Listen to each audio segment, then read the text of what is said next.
Glamour, crore crore ভক্ত আর নিখুঁত একটা ইমেজ। কেপপ দুনিয়া একজন আইডল হতে গেলে ঠিক এই নিয়মগুলি মেনে চলতে হয়। কিন্তু কি হবে যদি গ্লোবাল সুপারস্টার বিটিএস এর জাংকুক এইসব নিয়মকে এক ফুৎকারে উড়িয়ে দেন? হ্যাঁ, সম্প্রতি জাংকুকের একটি নতুন বিলাসবহুল শখ কোরিয়ান নেট দুনিয়া রীতিমতো একটা ঝড় তুলে দিয়েছে। ইন্টারনেট এখন দুভাগে বিভক্ত, একদিকে আন্তর্জাতিক ভক্তদের উল্লাস আর অন্যদিকে কোরিয়ান নেটিজেনদের তীব্র ক্ষোভ আর হতাশা। কিন্তু কি এমন কিনলেন জাংকুক যা দেখে ভক্তরা বলছেন ভালোই হয়েছে ও আমার বায়াস নয়? কি সেই সত্য যা কোরিয়ান মিডিয়া লুকিয়ে রাখছে? জানতে হলে ভিডিওটি শেষ পর্যন্তই দেখুন।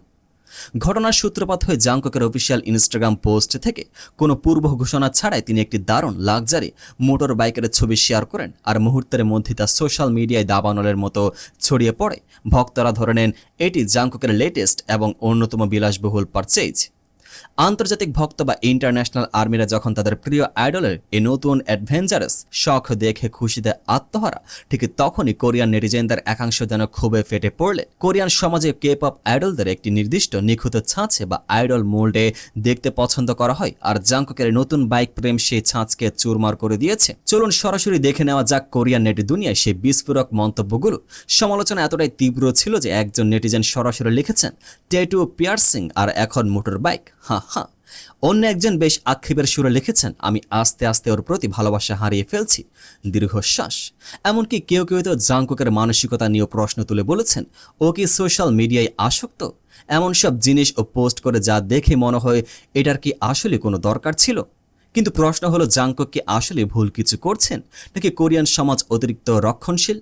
এখানে টুইস্ট, কোরিয়ান নেটিজেনদের বড় একটা অংশ কিন্তু জাংকুকের পাশে এসে দাঁড়িয়েছেন। তাদের মতে জাংকুক কোরিয়ান আইডলদের সেই পুরনো দম বন্ধ করা নিয়মগুলোকে ভেঙে ফেলছেন। একজন ভক্তের মতে আইডল ভক্তের একটা রক্ষণশীল মানসিকতা থাকে যে আইডলদের এই নিয়মে চলতে হবে, কিন্তু জাংকুক সেই ছাঁচটা ভেঙে দেন, নিজের আসল রূপটা ভক্তদের দেখান, পাশাপাশি নিজের কাজেও মারাত্মক ট্যালেন্টেড। আর ঠিক এই কারণেও বাকিদের চেয়ে আলাদা এবং এত জনপ্রিয়। একটু গভীরভাবে বিশ্লেষণ করলে দেখা যাবে জাংকুক সবসময় অ্যাড্রেনালিন রাশ বা একটু রোমাঞ্চকর জিনিস পছন্দ করেন, কিন্তু কোরিয়ান কেপপ ইন্ডাস্ট্রিতে আইডলদের উপর যে অদৃশ্য নিয়ন্ত্রণ থাকে, জাংকুক যেন তার বিরুদ্ধে এক নীরব বিদ্রোহ করছেন। একদিকে তাকে বলা হচ্ছে সোশ্যাল মিডিয়ায় শো অফ করা ব্যক্তি, অন্যদিকে তাকে দেখা হচ্ছে মুক্ত মনা ও সাহসী একজন মানুষ হিসেবে যিনি নিজের জীবন নিজের শর্তে বাঁচেন। কোরিয়ার সাধারণ মানুষও স্বীকার করছেন যে সে দেশের সমাজে মাঝে মধ্যে তারকাদের উপর বড্ড বেশি নিয়ন্ত্রণ খাটানোর চেষ্টা করে। দিন শেষে জাংকুকের এই বিলাসবহুল বাইক কেনা কেবল একটা শখ নাকি নিজের স্বাধীনতা প্রকাশের একটা মাধ্যম, তা নিয়ে বিতর্ক চলতেই থাকবে। তবে একটা বিষয় নিশ্চিত, গালিগালাজ আর সমালোচনা যাই হোক না কেন, জাংকুক প্রমাণ করে দিয়েছেন যে তিনি কোনো বাঁধা ধরা নিয়মের দাস নন। তিনি যেমন মঞ্চ কাঁপাতে জানেন, তেমনই জানেন নিজের জীবনটাকে উপভোগ করতে। ভক্তদের শুধু একটাই চাওয়া, তিনি যেন নিরাপদে ড্রাইভ করেন। জাংকুকের নতুন রূপ এবং কোরিয়ান নেটিজেনদের এই তীব্র প্রতিক্রিয়া নিয়ে আপনার মতামত কি? জাংকুক কি আসলে আইডলদের চেনা ছাঁচে ভেঙে নতুন ইতিহাস তৈরি করছেন, নাকি নেটিজেনদের সমালোচনা যৌক্তিক? কমেন্ট করে অবশ্যই আপনার মূল্যবান মতামত জানান। ভিডিওটি ভালো লাগলে লাইক এবং চ্যানেলটি সাবস্ক্রাইব করতে ভুলবেন না। দেখা হচ্ছে পরের ভিডিওতে। পেজটিকে ফলো করে পাশে থাকুন।